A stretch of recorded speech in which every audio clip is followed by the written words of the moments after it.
इनको सफाई देनी चाहिए कि इन पर चंदा इतना कहाँ से आ रहा है, इनको क्यों दे रहे हैं भाई इतने लोग चंदा। जिनके घर ईडी सीबीआई छापे पड़ रहे हैं वो उनके पर कोई कार्रवाई नहीं हो रही है, छापे तो पड़ गए, वो इनको 600 करोड़ चंदा दे रहे हैं। तो भैया आ कहाँ से रहा है वो? उसका जो दुरुपयोग है वो आम आदमी को, मीडिया को कब्जा करने पे ये खर्च कर रहे हैं उसको उल्टा सीधा।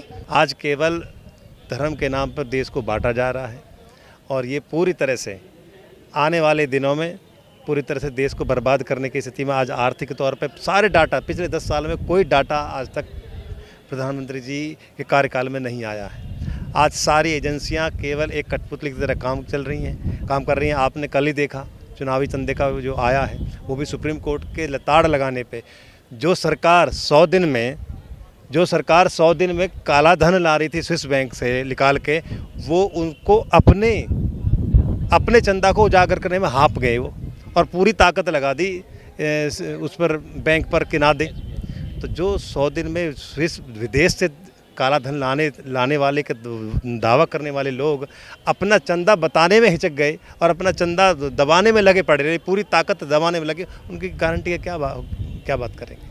और ये जनता सब समझ रही है, सत्ता सदा किसी की नहीं रही और सबको सब समझ में आ रहा है। किसानों को भी समझ में आ रहा है, नौजवानों को भी समझ में आ रहा है, मजदूरों को भी समझ में आ रहा है और सबको समझ में आ रहा है कि ये ज़्यादा दिन चलने वाला है नहीं। और सब आज जो प्रधानमंत्री को पहले सुनते थे आज को सुनना चाहता भी नहीं है। की बार कह रहे हैं 400 पार, वो इतना भरोसे से कैसे कह सकते हैं? वो ईवीएम हटवा दें, हम बोलते हैं ईवीएम हटा दें। ईवीएम का नारा देखिए देश में क्या है। अब कोई कहते हैं कि विपक्ष कमज़ोर है, कोई विपक्ष कमज़ोर नहीं, कोई बोलेगा कैसे। अब यहाँ पे जो हमारे रिटायर फौजी थे लाखों की संख्या में, वन पेंशन वन रिंग जो अपना धरना देके चले गए, किसी अखबार पे कोई लाइन नहीं छपी। यहाँ पे जो किसान ये लाखों वकील अभी बैठे हैं ईवीएम के आंदोलन को लेके कि ईवीएम ख़त्म होना चाहिए। जिन देशों ने ईवीएम का आविष्कार किया वो ईवीएम को हटाकर आज बैलेट पेपर पे आ गए। बैलेट पेपर जो सारे देश की प्रजा जो विपक्ष के लोग हैं, तो प्रजातंत्र में विपक्ष भी तो उतना ही ज़रूरी है ना। अब सरकार का विरोध करना देश का विरोध करना नहीं है, ये सरकार का विरोध करना। सारे 95% केस इन्होंने सारे उस मुकदमे पर लगा दिए। तो पूरी तरह से तानाशाही चल रही है। इनके हिसाब से रहो, इनके हिसाब से सुनो, इनके हिसाब से जो समझाते हैं वैसा रहो। तो ऐसा तो अंग्रेज क्या बुरे थे, अंग्रेज भी यही चाहते थे कि जो जैसा वो राज बना रहे हैं, राम राज्य होगा उत्तर प्रदेश में, ऐसा कहते हैं, वो नारे लगाए जाते हैं। देखिए धर्म राजनीतिक धर्म क्या कहता है। राजनीतिक बाबा साहब देखिए धर्म के देश पे जो धर्म की कट्टरता पे जो देश चला वो बर्बाद हो गया। आपने देखा धर्म के आधार पर देश अगर तरक्की कर सकता है तो वो हमारे बाबा साहब ने जो संविधान लिखा है उस पर चलेगा तो देश तरक्की कर सकता है। मनवीर जी क्या लग रहा है, चुनाव की घोषणा होने वाली है लेकिन मोदी जी ने कह दिया है 400 पार इस बार, क्या सोचते हैं आप? देखिए आदरणीय प्रधानमंत्री जी जो कह रहे हैं वो किस भी हद पर कह रहे हैं, लोकतंत्र का मजाक बना रहे हैं।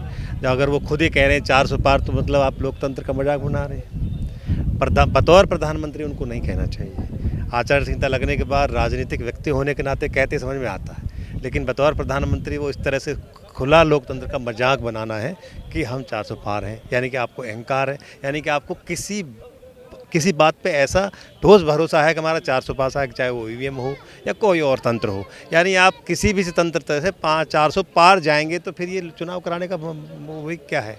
तो ये इस तरह से जो नारा दिया है, नारा नहीं है, वो उनका एक तरह से अहंकार बोल रहा है। गारंटी चल रही है मोदी जी की। देखिए गारंटी तो उन्होंने 15 लाख की गारंटी खाते में दी थी,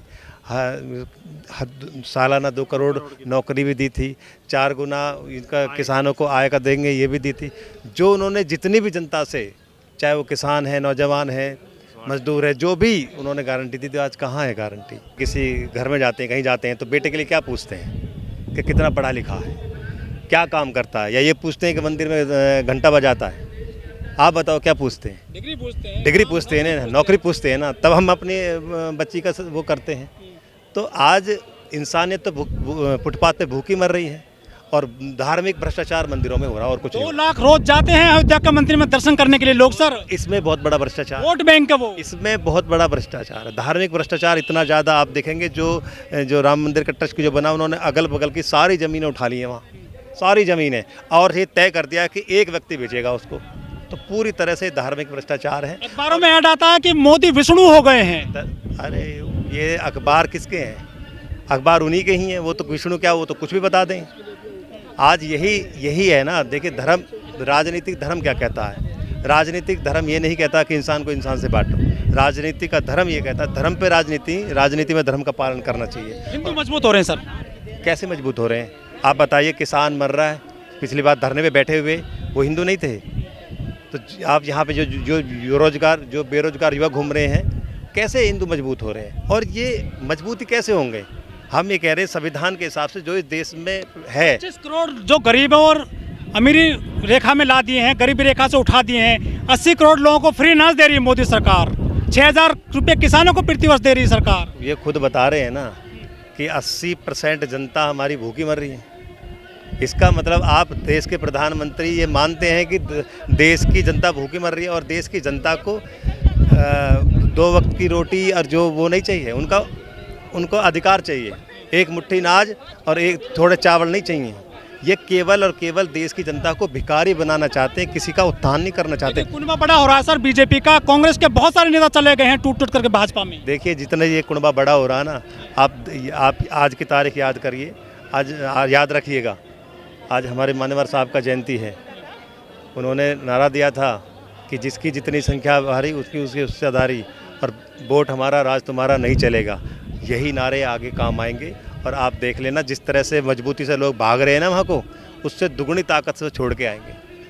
सब भगदड़ मचेगी वहाँ एक दिन। इंडिया गठबंधन में क्यों नहीं गई बहन जी? इंडिया गठबंधन में देखिए गठबंधन में ये तो माननीय बहन जी की नेता हैं, हम उनके बतौर पे तो नहीं बता सकते, वो तो वही बताएंगे।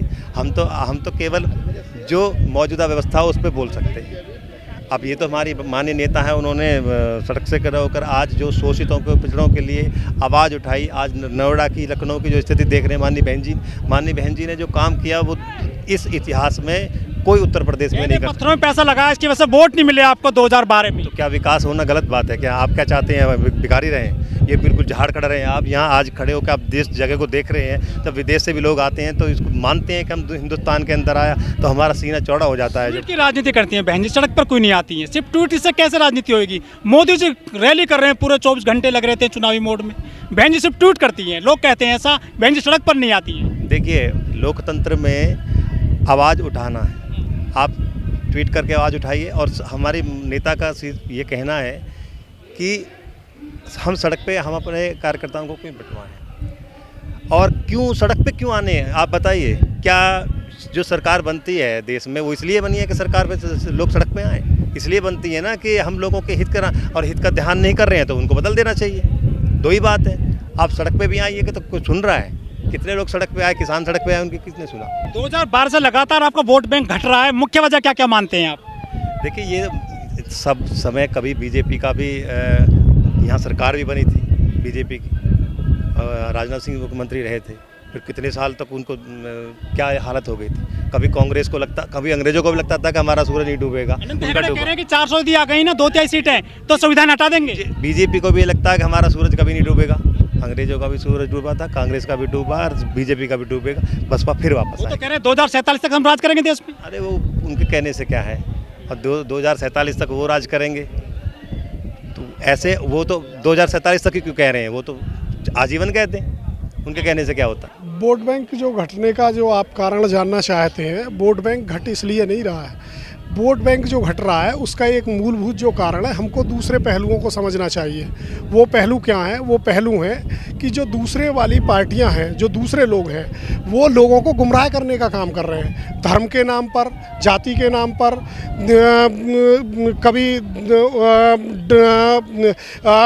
सेना को अटैक होने के नाम पर, कभी पाकिस्तान के नाम पर, बहुत सारी चीज़ों पर वो दूसरे लोगों को बांट करके जो राजनीति कर रहे हैं, फूट डालो राज करो वाली जो अंग्रेज़ों वाली रीति थी वो इन्होंने अपना रखी है। लोकतंत्र में सबको अधिकार है, लोकतंत्र में सबको अधिकार है अपनी बात रखने का, अपनी बात कहने का। लेकिन ये जो लोक लुभावन वाली चीज़ें लाते हैं, लोक लुभावन जिनसे जनता को ठगने का काम करते हैं, जो लोक लुभावन चीज़ें आती हैं उनसे ठग आ जाता है आदमी। पहले जब हम किसी बकरे को काटते हैं तो उससे पहले उसको हरा चारा खिलाते हैं। तो ये जो देश है ना, उस हरे चारे की तरफ जो जनता बढ़ रही है, वो हरे चारे को खा रही है, और जो अगले वाला है वो काट ऐसा रहा है कि उनको पता भी नहीं लगने दे रहा है कि अब तुम्हारा समय आ गया है। ऐसी पोजीशन इन्होंने पैदा कर दी है। उसका जीता जागता उदाहरण आप देख ही रहे हैं, 2 बेचने वाले 2 खरीदने वाले देश में। उसका सबसे बड़ा कारण जो वो ये वाला है। तो इसलिए लोगों को समझना चाहिए, जागरूकता आनी चाहिए।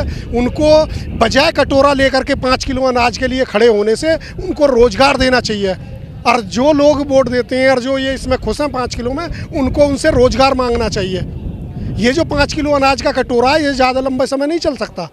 ये भी उन लोगों की बदौलत 5 किलो अनाज दे रहे हैं, कटोरे में जो दे रहे हैं, जो इन किसानों को बड़बड़ी वो कीलें लगा करके रोकने का काम करते हैं। जब वो उन कीलों से तंग आ जाएंगे और जब वो 5 किलो लाए की देश को नहीं छोड़ेंगे, फिर कहाँ से देंगे ये।